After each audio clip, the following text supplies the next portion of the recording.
اردو ہے جس کا نام، ہمیں جانتے ہیں داغ، سارے جہاں میں دھوم ہماری زباں کی ہے۔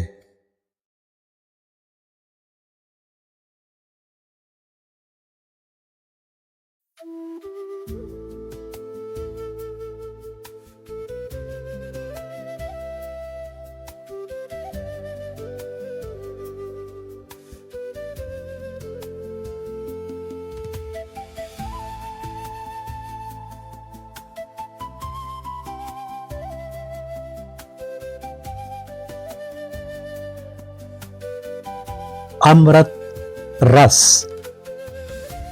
تحریر محمود فاروقی، آواز و پیشکش مشہود فاروقی۔ دوسری اور آخری قسط۔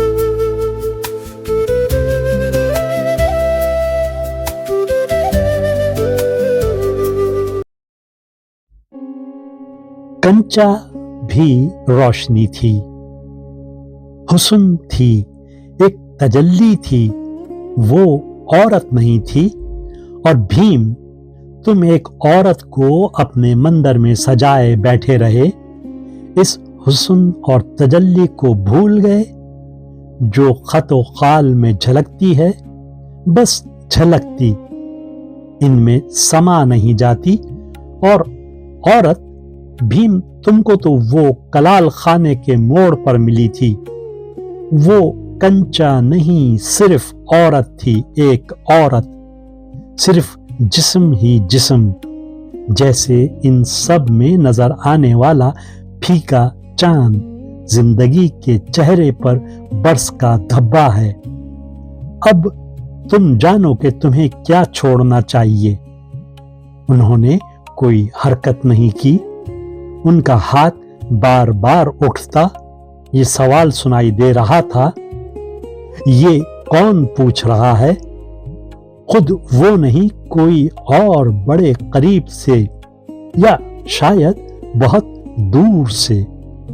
گمسم بیٹھے وہ سنتے رہے، اسی طرح وہ فرش پر ٹکا رہا، لیکن اس کے باوجود بلا کسی حرکت کے ہی ان کا ہاتھ اچانک اٹھا، آگے بڑھا اور انگلیاں پھیل گئیں، اور پھر جیسے انہوں نے کسی سرسراتے ہوئے تیزی سے نکل جانے والی چیز کو اپنی مٹھی میں مضبوطی سے تھام لیا، اور ٹک ٹکی لگائی ہوئی آنکھوں کے سامنے پھیکا پھیکا بے نور چاند دور کسی کھائی میں گر پڑا، جیسے عورت کسی کلال خانے میں گھس گئی ہو اور کنچا نے ان کے کان سے منہ لگا کر کہا ہو، بھیم رے بھیم، مجھے لے چل، میں تیرے ساتھ چلنے کو تیار ہوں، سنتا ہے رے؟ بھیم راؤ نے اچھی طرح سن لیا، اور رے رے کا مدھر نغمہ سارے میدان میں پھیل گیا۔ آہستہ آہستہ جو انہوں نے چونک کر دیکھا تو احاطے کے کنارے پیپل کے نیچے راگھو آچاریہ بیٹھے ستار پر شکتی کا خیال باج رہے تھے۔ وہ زانو پر زانو رکھے، مورتی پر آنکھیں لگائے، چبوترے پر بیٹھے ہوئے تھے۔ صبح ابھی نہیں ہوئی تھی، اور شاید صبح ہو گئی تھی، روشنی تھی بھی اور نہیں بھی۔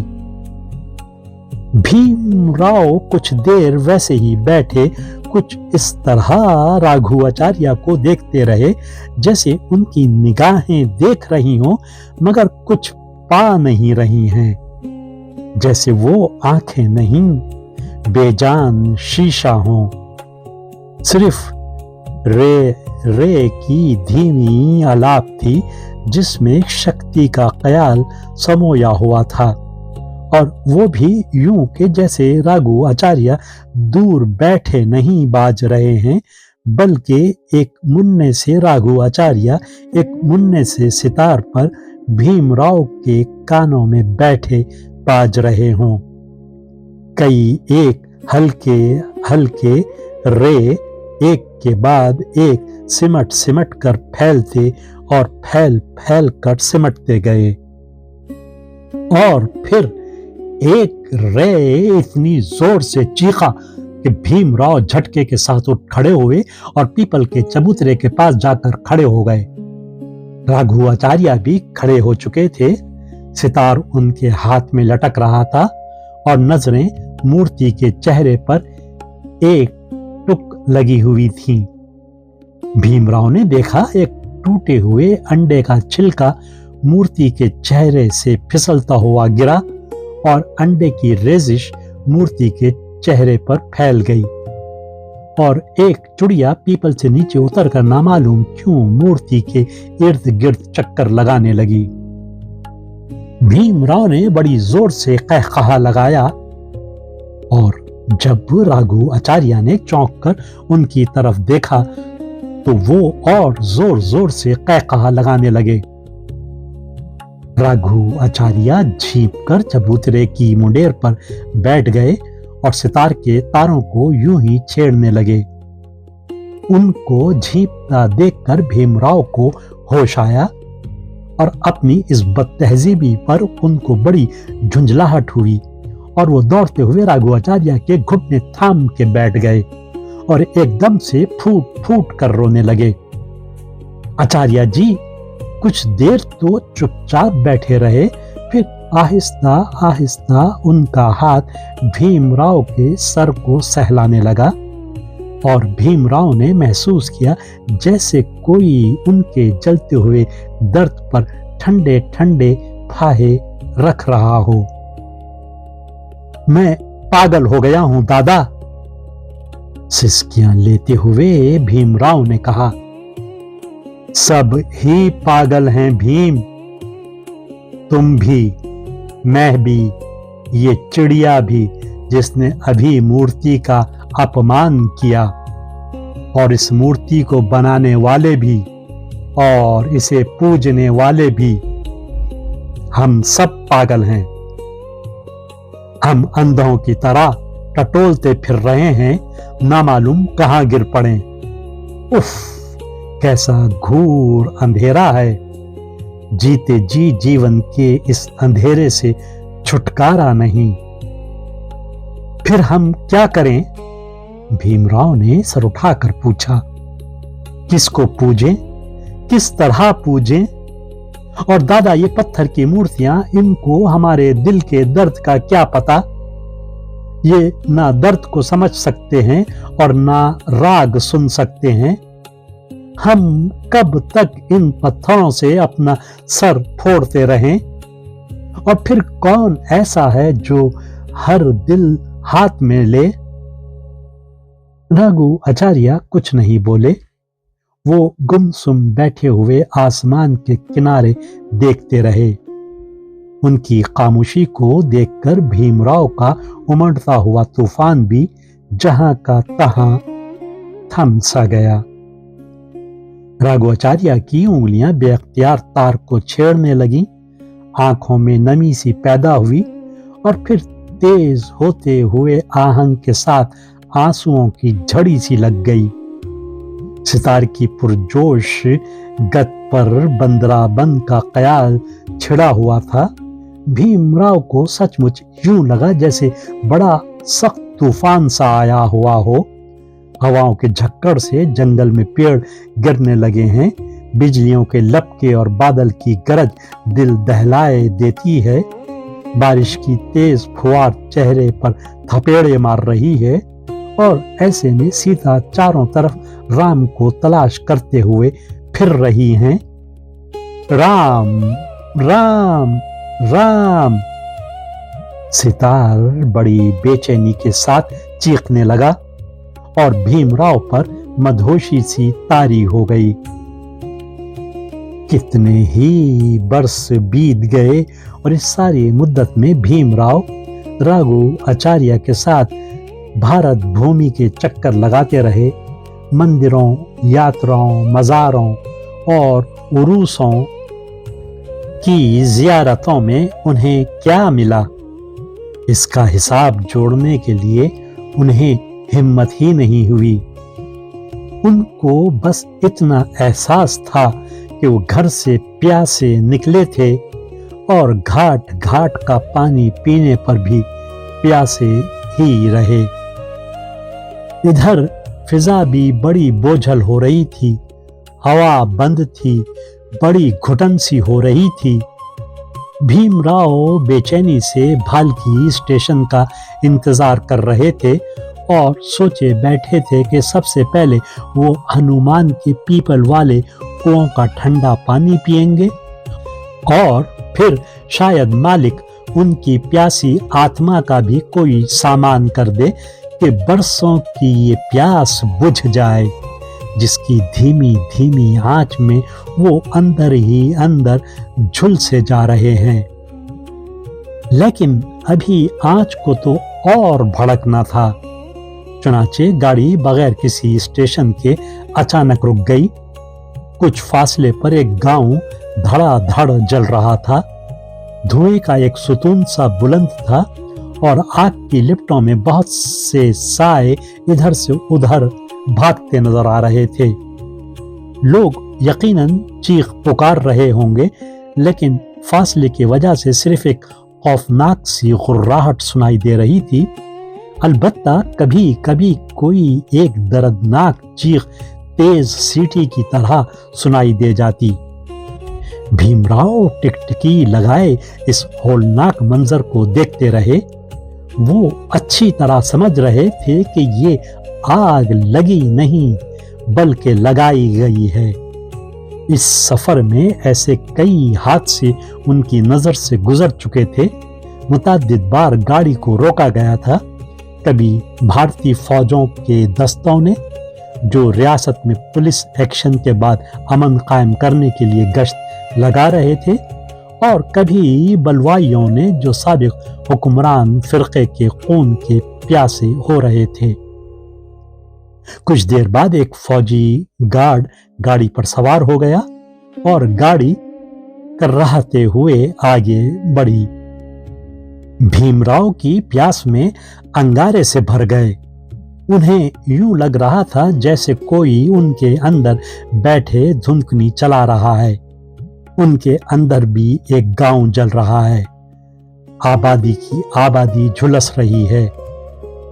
प्रभु, आखिर ये सब कुछ क्या हो गया है? बाहर आग, अंदर आग, हर तरफ आग ही आग। उन्होंने अपनी जबान खुश्क होंठों पर फेरी और प्यास की शिद्दत से निढाल होकर अपना सर खिड़की पर टिका लिया। खुदा खुदा करके गाड़ी भाल्की पहुंची और भीमराव अपना झोला संभालते तेजी से उतरे। हनुमान के कुएं पर जाने के लिए वो पक्की सड़क के बजाय खेतों के रास्ते पर हो लिए। हर तरफ सन्नाटा था। चांद कहीं दूर टीलों के पीछे उतर गया था।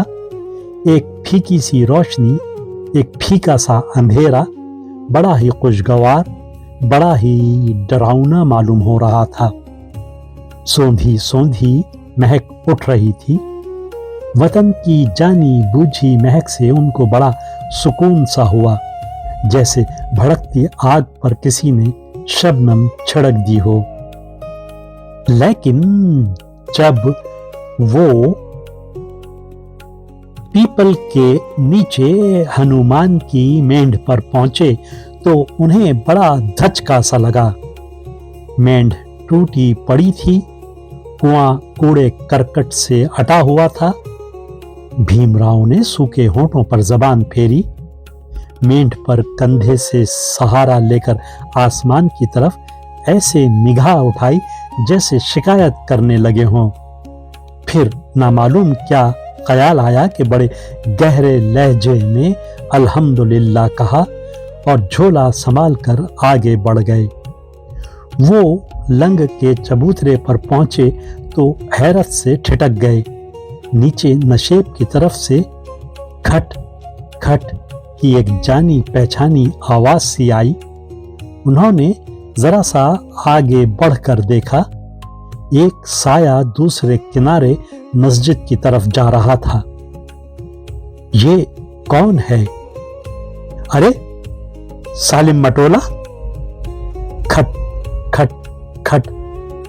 लंगड़े सालिम की नपी तुली चाल ने खामोश फिजा में एक आहंग सा पैदा कर दिया और मुद्दतों से भीमराव के अंदर सोई हुई मौसीकी अचानक जाग उठी और उन्हें महसूस हुआ जैसे एक छोटे से राघवाचार्य एक छोटा सा सितार लिए उनके अपने दिल में बैठे शक्ति का राग आलाप रहे हैं और सालिम मटोले की खट खट के साथ रे रे की मधुर सी लय लिपटी चली जा रही है। शुक्र है मौला, उनके लब हिले, मटोला जिंदा है।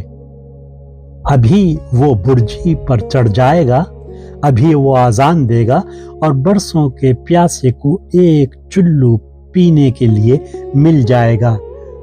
शुक्र है मौला। लेकिन एक फौरी ख्याल से लरज उठे और बड़ी तेजी से दौड़ने लगे। लंगड़ा मटोला मस्जिद के टीकरे पर पहुंच चुका था और सीढ़ियां चढ़ने लगा था कि भीमराव हाँफते कांपते उसके सामने जा खड़े हुए। मटोले, तुम जिंदा हो? तुम क्या करने जा रहे हो? वहां ना जाओ, आजान ना दो, अब तुम्हारी आजान कोई भी नहीं सुनेगा। उखड़ी उखड़ी सांस से वो तकरीबन चीख रहे थे। मटोला उनके चेहरे पर नजरें जमाए चुपचाप खड़ा था, जैसे वो सब कुछ समझते हुए भी समझ नहीं पा रहा है। भीमराव ने उसके बाजुओं को पकड़कर झिझोड़ डाला। तुम सुन नहीं पाए? तुम समझ नहीं रहे हो? मुझे रास्ते में मालूम हुआ कि भालकी से मुसलमानों को निकाल दिया गया है। अब यहां किसी को अजान की जरूरत नहीं रही। मटोले ने एक झटके से उनके हाथ हटाए और रास्ता काटकर ऊपर वाली सीढ़ियों पर चढ़ गया। वो तुम्हें मार डालेंगे। खट खट खट। मटोला ऊपर ही ऊपर चढ़ता चला गया। अरे पागल, वो तुझे जिंदा नहीं छोड़ेंगे। मटोले ने घूमकर भीमराव को एक निगाह देखा और अपनी उंगली आसमान की तरफ उठा दी और मस्जिद में दाखिल हो गया। भीमराव एक सकते के आलम में ऊंची सीढ़ियों पर खड़े हुए थे। सामने मैदानों से परे सपीदा झलकने लगा था। मस्जिद के अतराफ चौबारे और हवेलियां ऊंचे नीचे सायों की तरह खड़े हुए थे। फिजा सारी खामोश थी। खट खट खट। बुर्जी पर मटोले के चढ़ने की आवाज आ रही थी और उनका दिल बुरी तरह धड़क रहा था। वो क्या करें? मटोले की अजान पर क्या होगा? उन्होंने बड़ी तशवीश के साथ चौबारों और हवेलियों की तरफ देखा और फिर अचानक दरवाजे की तरफ बढ़े, लेकिन ठिठक कर रह गए। अंदर कैसे जाएं? पैर धोए बगैर अंदर जाने से अल्लाह की बेअदबी होगी। किसी मजार पर स्नान किए बगैर जाने की उन्होंने कभी हिम्मत नहीं की थी। लेकिन ये मटोला, उफ मेरे अल्लाह, प्रभु, ए प्रभु। खट खटाक। सामने वाले चौबारे की खिड़की खुली। किसी का धुंधला चेहरा नमूदार हुआ। मस्जिद में कौन है रे? किसी ने चिल्लाकर पूछा। भीमराव सुबह की उभरती हुई रोशनी पर टिकटिकी लगाए चुपचाप खड़े थे और उनके लब अब आहिस्ता आहिस्ता हिल रहे थे। कौन है वहां? गुस्से के साथ किसी ने चिल्लाकर दोबारा पूछा। सोई हुई बस्ती में हलचल सी पैदा हो गई। खटखट चारों तरफ खिड़कियां खुल गईं। कोठों पर लालटेन जलती हुई नजर आईं। मिली जुली आवाजों से भीमराव के कान भिनभिनाने लगे। मस्जिद की चौखट पर खड़े भीमराव चारों तरफ फटी फटी नजरों से देखते रहे। उनकी समझ में नहीं आ रहा था कि क्या करें।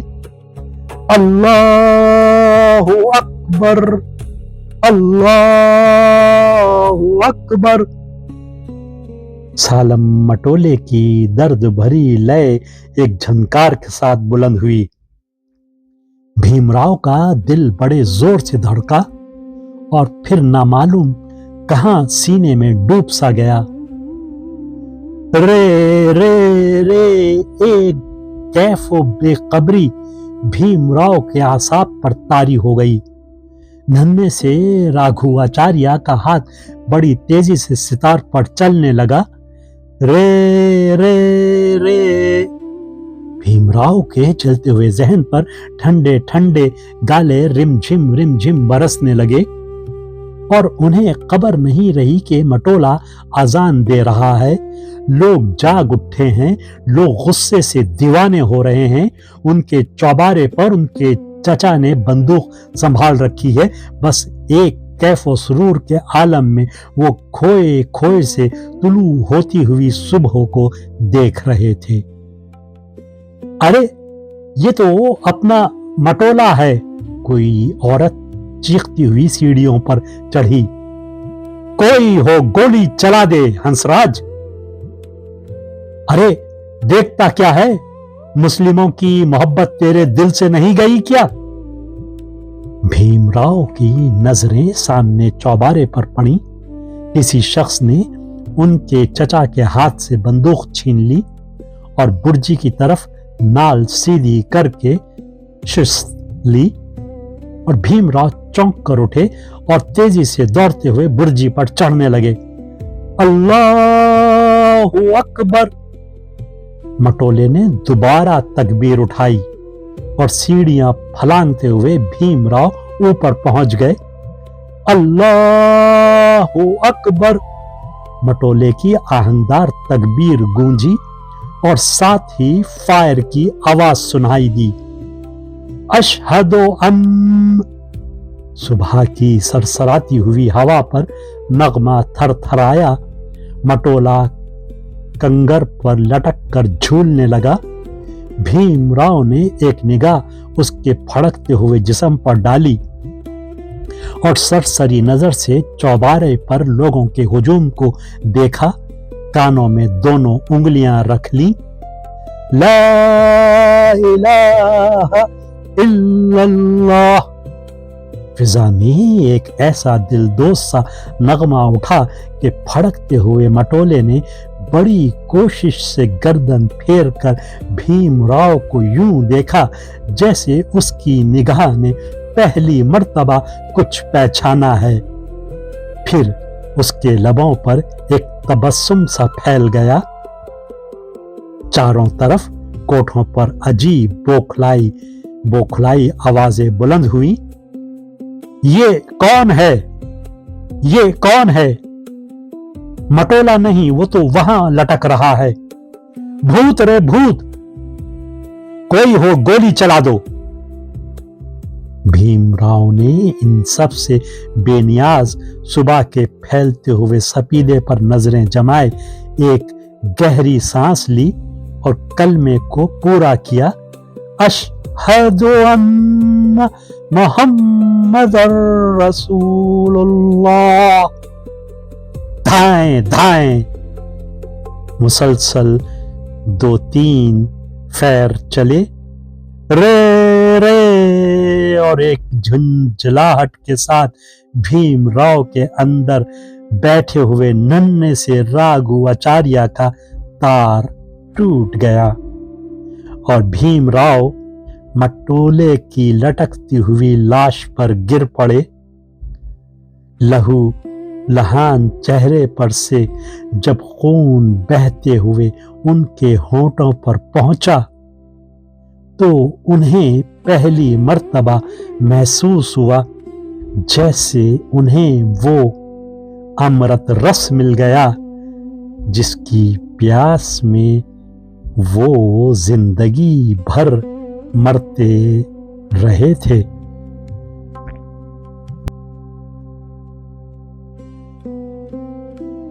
वीडियो देखने के बाद चैनल को सब्सक्राइब करना ना भूलें اور تازہ ترین اپڈیٹس کے لیے گھنٹی کے بٹن کو ضرور دبائیں تاکہ ہمارے منفرد اور پر اثر پیغامات آپ تک پہنچتے رہیں، اور اگر لائک کریں تو اپنے دوستوں کے ساتھ شیئر کریں۔ شکریہ۔